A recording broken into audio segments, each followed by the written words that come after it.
छात्रों ध्यान दें, ये आपका जो दोहावली चल रही थी गोस्वामी तुलसीदास जी की, उसी पे हम आगे बढ़ रहे हैं और आपको बताना चाहते हैं इस दोहे के माध्यम से कि व्यक्ति किस प्रकार से जानबूझ करके अनीतिगत कार्यों में लगा रहता है। समझें। तुलसी जो सुनि समुझी अनीतिरत, अजागत रहे जो सोई, उपदेसी बो जगाई बो, तुलसी उचित न होई। ध्यान दें, गोस्वामी तुलसीदास जी कहते हैं कि ऐसा व्यक्ति जो सब कुछ सुन रहा है, जान करके उसे पूरी तरह से समझ भी रहा है और जागते हुए भी सो रहा है, ऐसे व्यक्ति को उपदेश देकर जगाने से किसी प्रकार का कोई लाभ नहीं होता है। कहने का तात्पर्य ये है कि जो व्यक्ति जानबूझ करके गलत कार्यों में संलग्न रहता है, तुलसीदास जी कहते हैं कि ऐसे व्यक्ति को कितना ही उपदेश क्यों न दे दिया जाए, वह सन्मार्ग पर कभी भी लौटता नहीं है। यहाँ सब जान करके अनुचित मार्ग में लगे हुए व्यक्ति पर किसी भी प्रकार के आचरण का प्रभाव न पड़ने की बात कही गई है। ब्रजभाषा, अनुप्रास अलंकार, शांतरस, लक्षणा शब्द शक्ति, प्रसाद गुण और दोहा छंद। पुनः आगे बढ़े। बरसत हर्षत लोग सब, करसत लखे न कोई, तुलसी प्रजा सुभागते, भूप भानु सो बोई। देखिए यहाँ क्या कहते हैं गोस्वामी तुलसीदास जी। तुलसीदास जी कहते हैं कि सूर्य जब पृथ्वी से जल को ग्रहण करता है, जल को खींचता है, उस समय कोई उसे देख नहीं पाता, परंतु वही सूर्य जिस समय जल की वर्षा करवाता है तो लोग प्रसन्न हो जाते हैं।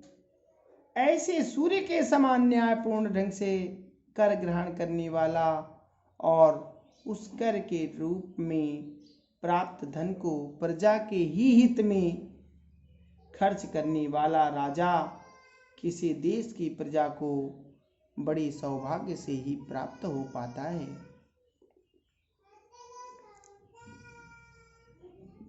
यहाँ तुलसीदास जी का मत है कि राजा को प्रजा से उतना ही कर ग्रहण करना चाहिए जितना न्यायपूर्ण हो, और उसे उस कर को प्रजा में ही पूरी तरह से लगा देना चाहिए, जिससे उसका कल्याण हो जाए। ब्रजभाषा, मुक्तक शैली, अलंकार, अनुप्रास, शांतरस, लक्षणा शक्ति, प्रसाद गुण और छंद तो आप जानते ही हो। कौन सा छंद है? दोहा छंद। ठीक, पुनः आगे बढ़े। मंत्री गुरु और वेद जो, प्रिया बोलई बयास, राज धर्म तन तीन कर, होई वेगी नाश।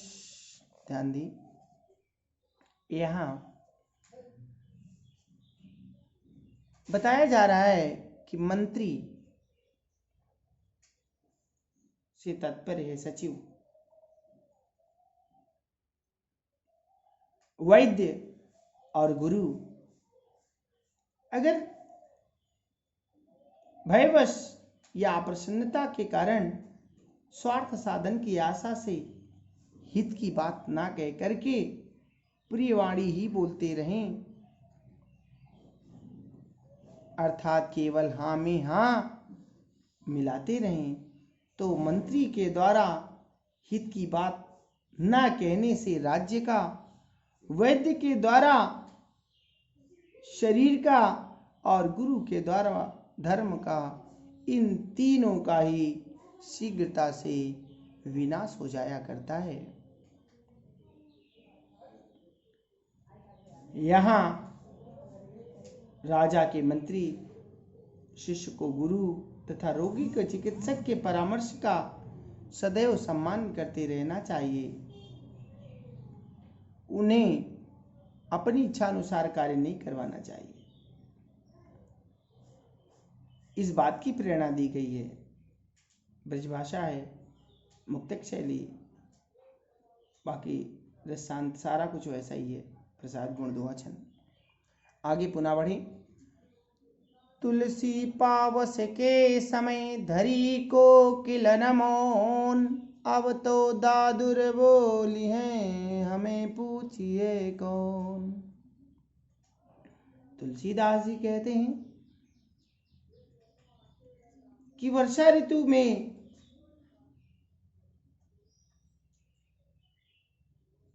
कोयल यह समझकर चुप हो जाया करती है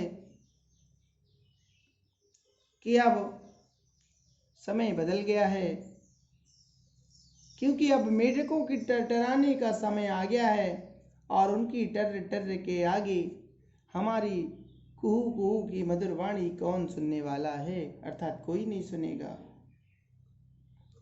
कहने का तात्पर्य यह है कि बुरा समय आने पर ढोंगियों और गुणहीनों की चलने लगती है, गुणवानों का सम्मान कम हो जाता है, इसलिए वे तटस्थ भाव से कुछ समय के लिए शांत हो जाते हैं, चुप हो जाते हैं। यहाँ दुष्टों की शक्ति बढ़ने पर सज्जनता या सज्जन व्यक्ति की बात न मानने की बात कही गई है। और ब्रजभाषा, मुक्तक शैली, अन्योक्ति अलंकार, शांत रस, अभिधा दक्षिणा शक्तियाँ, प्रसाद गुण और दोहा छंद है।